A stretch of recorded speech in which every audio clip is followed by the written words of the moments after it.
Et si je vous disais que, sous les eaux de la Méditerranée, au large de la Tunisie, repose une cité antique engloutie, une ville autrefois prospère, active, stratégique, puis soudainement effacée par l'histoire.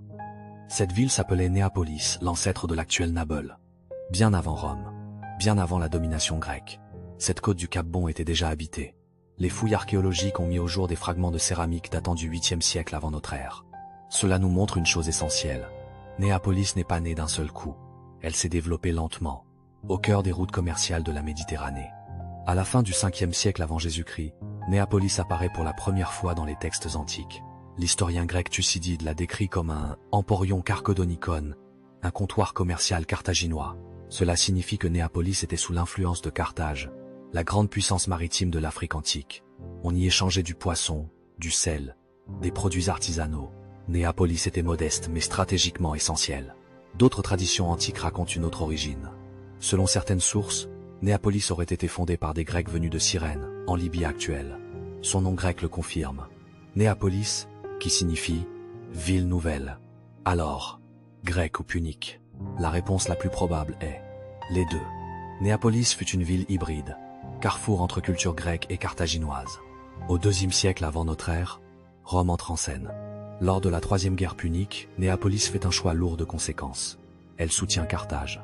En 148 avant Jésus-Christ, l'armée romaine punit la ville. Néapolis est détruite en grande partie. Tout semble perdu. Mais Néapolis ne disparaît pas. Quelques décennies plus tard, la ville se rallie à Jules César.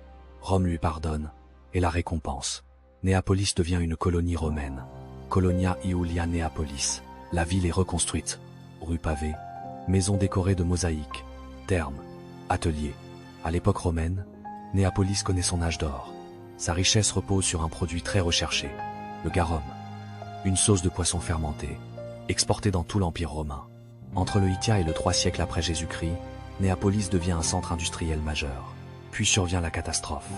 Le 21 juillet 365 après Jésus-Christ, un immense séisme près de la Crète provoque un tsunami dévastateur.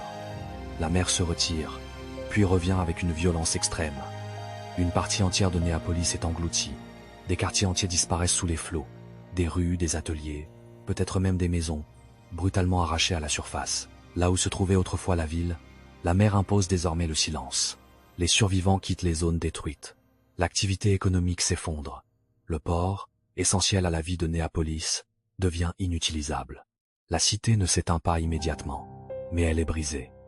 Ce tsunami marque un point de non-retour. Néapolis ne retrouvera jamais son rôle central d'autrefois. Avec le temps, le sable recouvre les ruines. La mer conserve ce que la terre a perdu. En 2017, les archéologues confirment la découverte. À quelques centaines de mètres au large de Naples, sous plusieurs mètres d'eau, ils identifient les traces d'une ville entière. Des rues parfaitement alignées, des murs, des bassins, des structures portuaires, des installations industrielles liées à la production de garum. Au total, plus de 20 hectares de ruines sous-marines sont cartographiés. Il ne s'agit plus d'une hypothèse, ni d'une légende. Ces vestiges correspondent exactement à la partie de Néapolis que les textes antiques disaient disparue. Pour la première fois, l'archéologie rejoint l'histoire. Ce que la mer avait englouti au IVe siècle refait surface, plusieurs siècles plus tard. Au VIIe siècle, le géographe Al-Idrissi décrit une ancienne Naples en ruine. La vie se déplace ailleurs. Une nouvelle ville naît à proximité. Néapolis nous rappelle une vérité universelle. Les villes naissent, les empires s'effondrent. Mais la mer, elle, n'oublie jamais. Sous les vagues, l'histoire attend que nous l'écoutions à nouveau. En janvier 2026, une tempête frappe les côtes tunisiennes. Le sable recule, la mer se retire. Et soudain, la pierre apparaît. À Naples, des blocs, des structures, des alignements inhabituels émergent sur la plage. Trop anciens pour être modernes, trop organisés pour être naturels. Alors une question se pose. Et si la mer n'avait pas encore tout révélé? S'agit-il de nouvelles parties de Néapolis, longtemps enfouies sous le sable, d'anciennes structures portuaires, déplacées par les courants au fil des siècles, ou de vestiges réutilisés à différentes époques, témoins d'une histoire encore plus complexe que ce que nous pensions? Une chose est certaine, seule l'archéologie peut répondre.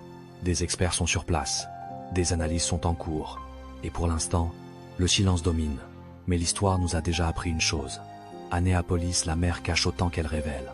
Lorsque de nouvelles données seront disponibles, lorsque les fouilles parleront, lorsque les hypothèses deviendront des faits, nous reviendrons. Parce que derrière chaque tempête, il y a parfois une vérité oubliée. Et derrière chaque pierre révélée, une histoire qui attend d'être racontée. Abonnez-vous à Derrière les événements pour ne rien manquer des révélations à venir.